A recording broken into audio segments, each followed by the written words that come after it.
बिस्मिल्लाहिर्रहमानिर्रहीम। शुरू अल्लाह के नाम से जो बड़ा मेहरबान और निहायत ही रहम करने वाला है। तमाम हज़रात दुरूद पाक पढ़िए। अल्लाहुम्मा सल्ली अला मुहम्मद व अला आलि मुहम्मद कमा सल्लैता अला इब्राहीम व अला आलि इब्राहीम इन्नका हमीदुम मजीद। अल्लाहुम्मा बारिक अला मुहम्मद व अला आलि मुहम्मद कमा बारकता अला इब्राहीम व अला आलि इब्राहीम इन्नका हमीदुम मजीद।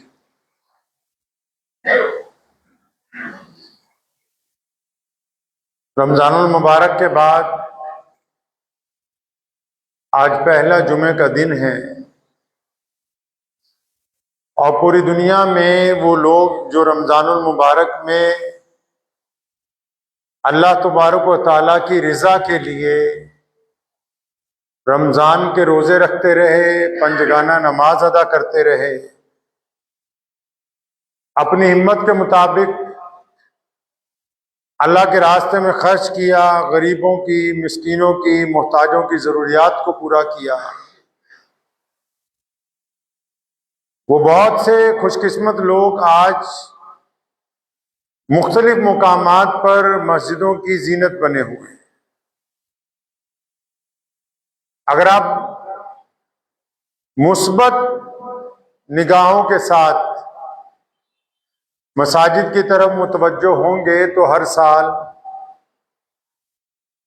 कुछ ऐसे नौजवान, कुछ ऐसे ज़ईफ लोग, बच्चे नए नमाजियों की शक्ल में मस्जिदों को मिलते हैं जो पहले मसाजिद तक अपनी पहुंच नहीं रखते थे। तो ये रमज़ानुल मुबारक का फैज़ है, उसकी बरकतें हैं जो अल्लाह करीम ने मुसलमानों को अता फरमाई। गरचे वो माहौल तो नहीं मिल सकता जो रमज़ानुल मुबारक में होता है, और वो होना भी नहीं चाहिए, क्योंकि रमज़ान की अपनी एक अजमत है, अपनी एक शान है, अपना एक अलग मुकाम है। कोई और महीना उसके मुकाबले में आ नहीं सकता।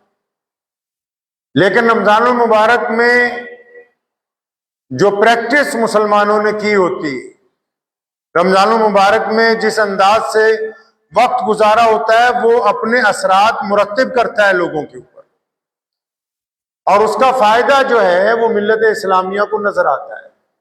बहुत सारे लोग ऐसे होते हैं जो रमज़ानुल मुबारक से पहले किसी गुनाह में मुलव्विस थे। रमजान में लगातार 29-30 रोजों ने उनकी उस आदत को तब्दील किया है। यह कह देना आसान है कि रमजान के बाद नमाजी नजर नहीं आए, लेकिन उन लोगों को देखना बड़ी जुर्रत की बात है जिन्होंने रमजान से पहले गुनाहों को छोड़ा, रमजान में नेकी को अपनाया, और अब रमजान के बाद उस नेकी के ऊपर कारबंद हो गए, टिक गए उसके ऊपर। हमारे नबी हज़रत मोहम्मद सल्लल्लाहु अलैहि वसल्लम ने हमें तालीम दी है कि आप इंसानों की हौसला अफजाई करें, उनकी हौसला शिकनी ना करें। शरीयत ने कहा कि अगर आप अच्छी बात कर सकते हैं, किसी को कांधा दे सकते हैं, किसी को खौफ से निकाल सकते हैं, किसी की हिम्मत अफजाई कर सकते हैं, किसी का गम में साथ दे सकते हैं, किसी की तारीफ कर सकते हैं, तो कीजिए। अगर ये नहीं कर सकते तो बुराई करने की जरूरत नहीं है, कीना रखने की जरूरत नहीं है, हसद रखने की जरूरत नहीं है, चिढ़ने की जरूरत नहीं है, लोगों के पास चुगलियां करने की जरूरत नहीं है, क्योंकि हम इंसानों को हौसला देने के लिए आए हैं, उनको तोड़ने के लिए नहीं आए। शरीयत ने यह जुज रखा है अपने अंदर कि अगर आप किसी की तारीफ नहीं कर सकते तो उसकी बुराई करने का हक आपको हासिल नहीं। आप किसी गिरते हुए को उठा नहीं सकते तो किसी को धक्का देके गिराने का हक आपको हासिल नहीं है। आप किसी रोते हुए को हंसा नहीं सकते तो किसी गमगीन को रुला देने का हक आपको हासिल नहीं है। रमजान के बाद हमें रमजान की उन बातों को दोहराना है अपनी जिंदगी में। अब सहरी तो नहीं होगी, अफ्तारी तो नहीं होगी, तरावियां तो नहीं होंगी, लेकिन मिजाज में जो नरमी पैदा हुई है, आंखों में जो शर्मो हया का मादा आया, हाथों में पैरों में जो नेकी के रास्ते पर चलने की हिम्मत आई है, अच्छाई को फैलाने का, बुराई के मुकाबले में खड़े होने की जो ताकत पैदा हुई है जिस्म में, उन बातों को अपनी जिंदगी में अमली तौर पर संभाल के रखना अगले रमजान तक, क्योंकि हमने अपने रब से वादा किया है रमजान में कि अल्लाह रोजा तेरे लिए, वादा किया है कि हम मोहम्मद रसूलुल्लाह की इत्तबा करेंगे, उनकी वफादारी करेंगे, उनकी पैरवी करेंगे, वादा किया रमजान में हमने। और उसी वादे के दौरान हमने ईद के दिन भी अल्लाह तबारक व तआला से उस वादे को दोहराया है कि हम तो नमाज से पहले गरीबों को खैरात देंगे, नमाज पढ़ने से पहले फितरा अदा करेंगे, नमाज पढ़ने पहले मोहताज के गरीब के मुंह में लुकमा डालेंगे। हमने अपने रब से वादा किया है कि हमारी इबादतें ऐसी होंगी जिसमें गरीब का साथ होगा, मजलूम का साथ होगा, जरूरतमंद का साथ होगा। उस वादे को भुलाया नहीं जा सकता। इबादत सिर्फ सजदा करने का नाम थोड़ी है। अगर सिर्फ सजदा करने का नाम होता तो रमजान की जो बाद ईद आती है उसमें फितरा क्यों रखा जाता? अगर इबादतें सिर्फ सजदे से हो जाती तो ज़कात का निजाम क्यों लाते? अगर सिर्फ सजदे से हो जाती तो दूसरे को मुस्कुरा के देखना सवाब ना लिखा जाता।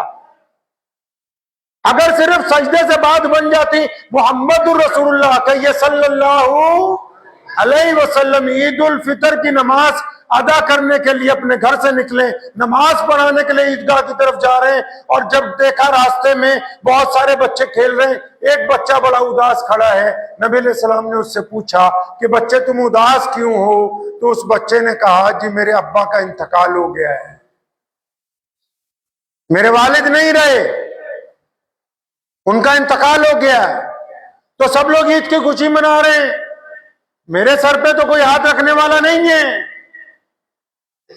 इस बात को भी ज़हन नशीन कर लीजिए कि घर में जो बाप होता है, जब तक बाप जिंदा होता है तब तक ईद की खुशियां होती हैं, ईद मनाई जा सकती है। जिनका बाप मर जाता है वो ईद गुजारते हैं, वो ईद मना नहीं सकते। ईद का दिन गुजारा जा सकता है, मनाया नहीं जा सकता। तो उस बच्चे का भी दिन गुजर रहा था, तब ईद मनाऊं कैसे? मेरा बाप नहीं है, मर गया, शहीद हो गया किसी जंग के अंदर। अब अंदाजा लगाएं अल्लाह के बाद कायनात में कौन है जी सबसे ज्यादा मुकाम किसका है जी? सबसे ज्यादा बड़े कौन हैं? अल्लाह के बाद सिर्फ मोहम्मद रसूलुल्लाह सल्लल्लाहु अलैहि वसल्लम है। और आज भी कायनात में सबसे बड़े इंसान जो पहले भी थे, जो अब भी हैं, जिनका दीन सबसे बड़ा है, जिनके दीन में सबसे ज्यादा लोग सजदा करने वाले, जिनके दीन में हर लबे, हर लहजे के, हर एक जुबान के, हर एक खित्ते के, हर एक रंग के लोग मौजूद हैं, जिनका दीन दुनिया के 208 मुल्कों में अल्लाह अकबर की सदाएं रोजाना बुलंद करता है। वो अगर कोई जात है तो सिर्फ मोहम्मद रसूलुल्लाह सल्लल्लाहु अलैहि वसल्लम की जात है। अंदाजा लगाएं वो जात कितनी बिजी होगी। आजकल तो कोई छोटा मोटा लीडर हो, कोई छोटा मोटा वजीर हो, अफसर हो, उसके पास ही टाइम नहीं होता चलते जाते हुए वो कह देता अच्छा ठीक है मेरे फला आदमी से मिल लो, फला पीए से मिल लो। नबी अलैहि सलाम ने अपनी जिंदगी में वो कितने मसरूफ होंगे, अंदाजा लगाएं इस बात से। 23 साल में इतना बड़ा दीन खड़ा किया कायनात में, सिर्फ 23 साल में। 40 साल की जिंदगी में ऐलान किया अल्लाह की तौहीद का, नबी अलैहि सलाम की रिसालत का ऐलान होता है। और सिर्फ 23 साल में मक्के से जो अजान गूंजती है वो तराबलिस के मैदानों तक, और फिर वहां से अफ्रीका के कौसारों तक, और फिर वहां से लॉस एंजलिस की पहाड़ियों तक, और फिर वहां से पूरे बर्रे सगीर में पांचों वक्त गुजरती है। अंदाजा लगाइए कि 23 साल में मोहम्मद रसूलुल्लाह सल्लल्लाहु अलैहि वसल्लम की जिंदगी कितनी ज्यादा मसरूफ होगी, उनके पास कितना वक्त होगा। चले जा रहे हैं, बच्चे को उदास देखा, रोते हुए देखा तो रुक गए। नबी अलैहि सलाम आपके झुरमुट में कौन है? नबी अलैहि सलाम के आगे पीछे कौन है? जलीलुल कदर साहबा इकराम रज़ियल्लाहु ताला जमीन की जमात साथ में,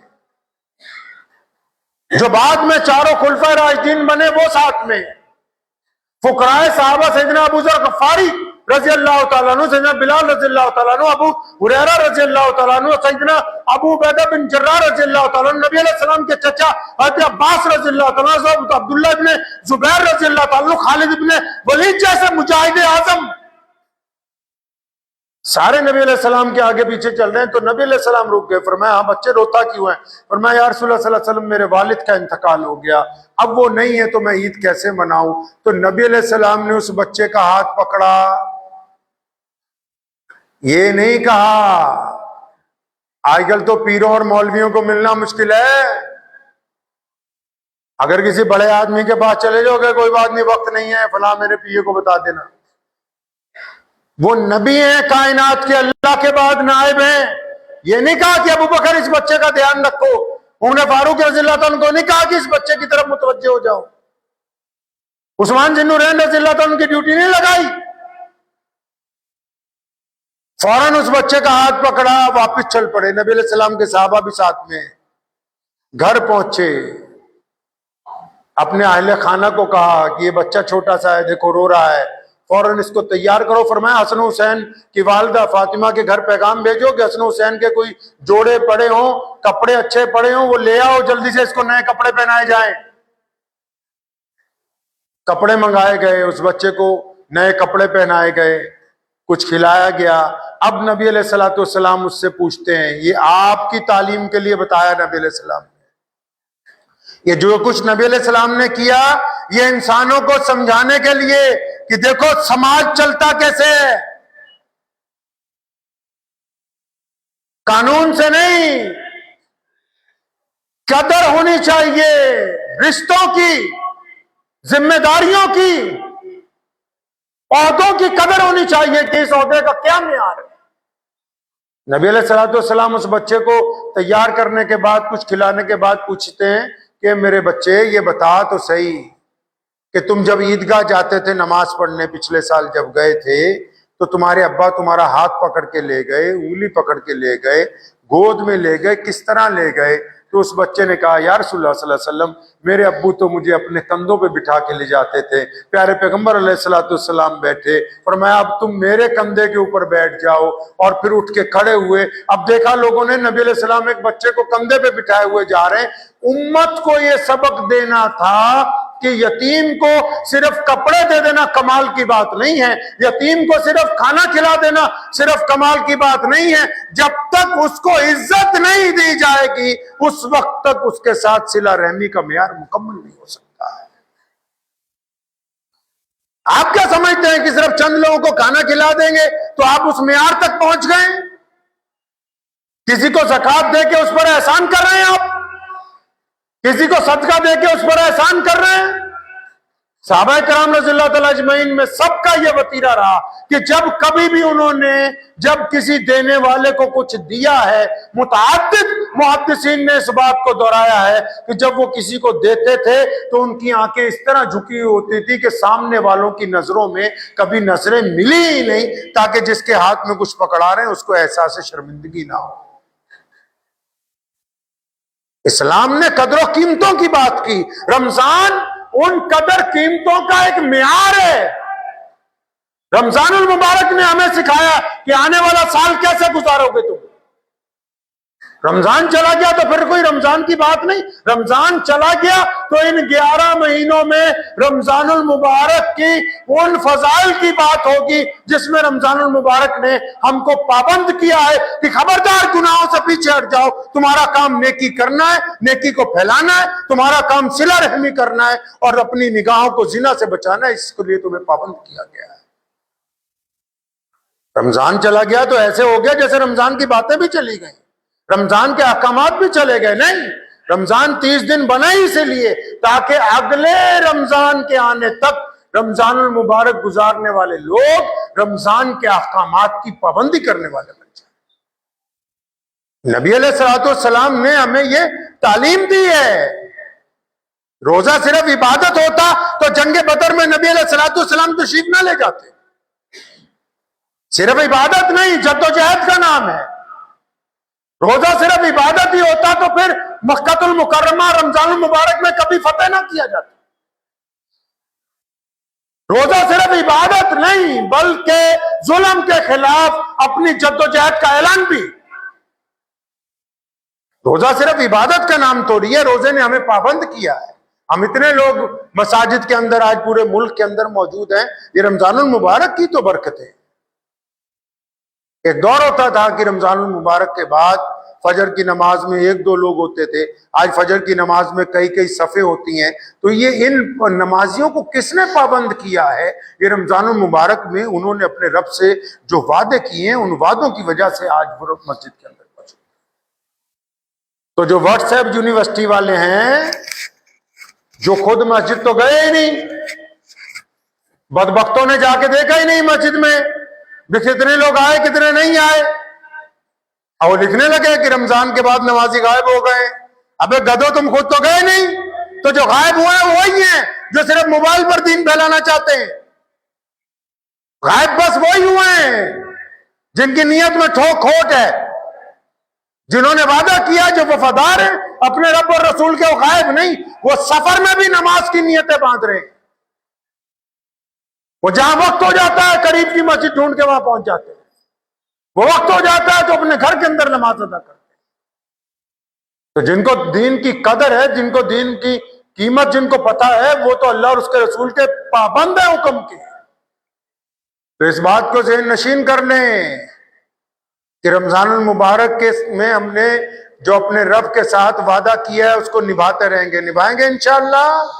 रमजान के बाद भी नमाज की पाबंदी, नमाज पर सुनो इसलिए जोर देते, क्यों देते सुनिए। कुरान पाक ने नमाज की वजह तस्मियां बयान की। बहुत सारे ऐसे मुसलमान हैं जिनको पता ही नहीं होगा कि हम नमाज क्यों पढ़ते हैं, और बहस कर रहे हैं वक्फ बिल के ऊपर, खुद पता नहीं कि हम कहां हैं। नमाज क्यों पढ़ते हैं? यदि अल्लाह को राजी करने के लिए नहीं। कुरान पाक ने मुतअद्दिद जगह कहा कि नमाज आपको इसलिए पढ़ा रहे हैं ताकि आप गंदी बातें करनी छोड़ दे, आप अच्छी बातें करें। नमाज इसलिए पढ़ा रहे हैं ताकि आप यतीम के मुंह में लुकमा डालें। नमाज इसलिए पढ़ा रहे हैं ताकि पड़ोसी से आपके ताल्लुकात अच्छे रहें। नमाज ही तो है जो आपको बुराइयों से हटा के अच्छाई की तरफ ले जाएगी। इसलिए नमाज के ऊपर ज्यादा जोर लगाते हैं, क्योंकि ये वो जरिया है जो आपको एक बेहतरीन इंसान बनाएगा। मेरे वालिद शेर इस्लाम मौलाना हबीबुर रहमान लुधियानवी रहमतुल्लाह अलैह, उनसे हम लोग पूछा करते थे कि हजरत अगर नमाज पढ़ने के बावजूद गुनाह ना छूटे तो क्या करें? तो हजरत फरमाया करते थे कि और अच्छी तरह नमाज पढ़ो, इतनी अच्छी तरह नमाज पढ़ो कि जब तुम्हारी नमाज तुम्हारे गुनाहों के रास्ते में रुकावट पैदा कर दे तो समझ लो कि अब ये नमाज कबूल होने लग पड़ी। तो दुआ कीजिए कि अल्लाह करीम रमजानुल मुबारक के जितनी बरक़ात हैं, जितने फजाइल रमजानुल मुबारक में मुसलमानों को हासिल हुए हैं, जितनी बरकतें रमज़ान की पूरी दुनिया के इंसानों पर उतरी हैं, और जो कुछ अल्लाह वालों ने रमज़ानुल मुबारक में रोज़े रख के जो कुछ अजर हासिल किया है और जो वादे अपने रब के साथ किए हैं, अल्लाह करीम हमको उसके ऊपर अमल करने की तौफीक अता फरमाए। अब रही बात वक्फ बोर्ड की। किसी शायर ने कहा है कि तू इधर उधर की न बात कर, ये बता कि काफिला क्यों लूटा। तू इधर उधर की ना बात कर, ये बता कि काफिला क्यों लुटा। मुझे राहजनों से गिला नहीं, तेरी रहबरी का सवाल है। कल कुछ मेहमान आए तो उनमें एक नौजवान था, वो मुझे कहने लगा मौलाना साहब वो लड़कियां हमारे यहाँ बड़ी मुर्तद हो रही। तो मैंने कहा कमबख्तो तुम्हारी वजह से तो हो रही। हजरत आप नाराज हो रहे? मैं नाराज नहीं हो रहा, तुम ही तो कहते हो कि कुरैशी कुरैशियों को लड़की देंगे, अंसारी अंसारियों को देंगे, पठान पठान को देंगे, और जो शादी करेगा तो 4 चक्के लेके आएगा। ये बदबख्ती तुमने तो फैला रखी है कि पड़ोसियों ने या गैर मुस्लिमों ने कर रखा है। रिश्तों में ये रुकावट किसने खड़ी की? वक्फ बोर्ड जो मर्जी कानून पार्लियामेंट बनाए। अरे जिन्होंने अपने लोगों को पार्लियामेंट में भेजना ही नहीं है, और जिनको भेज रखा है, जिनको अपना लीडर बनाया, जिन मौलवियों को, जिन लीडरों को, उनमें से तो किसी ने इस्तीफा ही नहीं दिया। उनमें से तो कोई इस्तीफा दिया ही नहीं किसी ने। वो तो कह रहे जी धरना लगाए। धरना लगाओ, धरने लगाने से क्या होगा? तुम ये क्यों नहीं कहते कि अपने लोगों को जिता के पार्लियामेंट में भेजो जो तुम्हारी बात करें हुकूमत के साथ बैठ के। उल्टा रास्ता बता रहे। फिर कहेंगे जी मौलवी साहब तो उनका तो काम है, मौलवियों के खिलाफ बोलना काम नहीं है, बददियानत लोगों के खिलाफ बोलना हमारी जिम्मेदारी है। पिछले 75 सालों में जितने सूबों के वक्फ बोर्ड हैं, बताओ किसी मुसलमान को उन्होंने लोन पर पैसे दिए बिना सूद के कि तुम कारोबार कर लो? किसी मुसलमान को घर बना के दिया गरीब को? किसी सूबे में मुसलमानों को अस्पताल बना के दिए, कॉलेज बना के दिए, कोई यूनिवर्सिटियां बनाई हैं? अरबों रुपए की वक्फ की जायदाद खुद खा गए, अब कह रहे जी मुसलमानों को कि तुम धरना लगाओ। धरना गरीब मुसलमान लगाएं, 5 स्टार होटलों में ये ठहरे, कानून की पेचीदगियां उनको समझाओ जिनका किया कुछ नहीं 70 साल में। पूरे वक्फ एक्ट बिल में सिर्फ एक बात ज्यादती की नजर आई, जिसमें यह कहा हुकूमत ने कि गैर मुस्लिम मेंबरान को भी लेंगे, लेकिन ये जो मुसलमान मेंबरान पार्लियामेंट में मौजूद हैं या वो जमातें जो अपने आप को मुसलमानों का हमदर्द कहती हैं, उनमें जितने मुसलमान एमएलए हैं, चाहे वो आंध्रा के हों, चाहे वो बिहार के हों, चाहे वो अलग अलग सूबे को हो, उनमें से किसी तुम्हारे नुमाइंदे ने अपनी पार्टी से इस्तीफा नहीं दिया। ये नहीं कहा कि जी मैं इसके खिलाफ हूं, वो तो सारे अपनी जगह आराम से मिठाई खा रहे हैं और मुसलमानों को कह रहे हैं भी तुम धरने लगाने के लिए तैयार रहो। अगर ज्यादती ना की होती, वक्फ क्या है? वक्फ का मालिक वक्फ बोर्ड नहीं है। सरकार को भी कहना चाहता हूं, वक्फ बोर्ड मालिक नहीं है, हुकूमत मालिक नहीं है। हमने जो जायदादें वक्फ की, जो सोशल मीडिया पे लोग कह रहे हैं कि जी वो वक्फ तो इस्लामी मुल्कों में नहीं आ रहे, मक्के में जाओ, सबसे बड़ी मस्जिद में वो जो आज सबसे बड़ा टावर बनाया ना, जिस पर घड़ी लगाई है, उसमें दिन में 200 बार डिस्प्ले पे लिखा होता है कि ये वक्फ है अल्लाह के नाम के ऊपर की मस्जिद। कौन कहता है कि वक्फ नहीं है इस्लामी मुल्कों में? दुनिया की बड़ी दोनों मस्जिदें, मस्जिद हरमैन मक्का शरीफ और मस्जिद नबी मदीनतुल मुनव्वरा, वो भी मुसलमानों के वक्फ है। उनमें भी लिख के लगाया गया है कि वक्फ इल्लाह है, ताकि मुसलमानों को पता हो ये किसी बादशाह की मलकियत नहीं है। बादशाह ने लिखा है, जो हमारे एक्ट में कि बादशाह, मक्के का बादशाह कस्टोडियन है। कस्टोडियन मतलब रखवाला है, वक्फ बोर्ड मालिक नहीं है। वक्फ बोर्ड को तो सिर्फ हमने रखवाला बनाया था किस काम के लिए? कि अल्लाह के नाम पे जो जायदादें दे दी हैं, इनसे जो किराया आएगा भाई, इनसे मस्जिदों में इमामों को तनख्वाह देना, इससे गरीब मुसलमानों को, मुसलमान बेवाओं को पेंशन देना, इससे कोई दवाखाने खोलना जिससे मुसलमान गैर मुस्लिम भी फायदा उठा लें, इससे कोई स्कूल और कॉलेज बनाना जिससे आम लोगों के बच्चे पढ़ लिख जाएं, इससे कोई गरीब लोगों को पैसे दे देना जिससे वो अपने घर की छत डाल लें। तो किसी वक्फ बोर्ड ने कुछ ऐसा तो किया नहीं है। रंज तो उस पे होता है ना, कुछ सही काम कर रहा हो तो उसके साथ ज्यादती हो गई। चमन के वो खुद परस्त माली जिन्हें खिजा रास आ गई हो, वो क्यों कर ये दुआ करेंगे चमन में फसले बाहर आए। अल्लामा आमिर उस्मानी रहमतुल्लाह अलैह ने कहा ना कि चमन के वो खुद परस्त माली जिन्हें खिजा रास आ गई हो। कहता है वो बागीचा होता है ना एक, वो उजड़ जाता है तो उसमें एक माली रहता है, मालिक अलग होता है, माली रहता है उस बागीचे में। अब क्योंकि वो उजड़ गया इसलिए ठेके पे नहीं दिया जा सकता, लेकिन उस माली को इतने फल मिल जाते हैं कि वो अच्छी तरह खाता पीता सारा साल। चमन के वो खुद परस्त माली जिन्हें खिजा रास आ गई हो, वो क्यों कर ये दुआ करेंगे चमन में फसले बाहर आए। वो कब चाहते हैं कि मुसलमान, ये मुसलमान नाम नेहाद लीडर और मौलवी, ये कब चाहते हैं कि मुसलमान तरक्की पसीर हो? इनको तो गरीब मुसलमान चाहिए, बगैर किसी वसाइल वाले मुसलमान चाहिए, जिनको ये कहें धरना लगाओ तो धरना लगाने के लिए चल पड़े, जिनको ये कहें कि 50 गज प्लाट देंगे तो लेने के लिए आ जाए। इनको तो गरीब मुसलमान चाहिए, इनको खुशहाल लोगों की तमन्ना नहीं है। इसी को कहा आमिर उस्मानी ने कि चमन के वो खुद परस्त माली जिन्हें खिजा रास आ गई हो, वो क्यों कर ये दुआ करेंगे चमन में फसले बाहर आए। मताए गुलशन कुछ ऐसी बांटी मेरे वफादार दोस्तों ने, न उनके दामन में फूल पहुंचे न मेरे दामन में खार आए।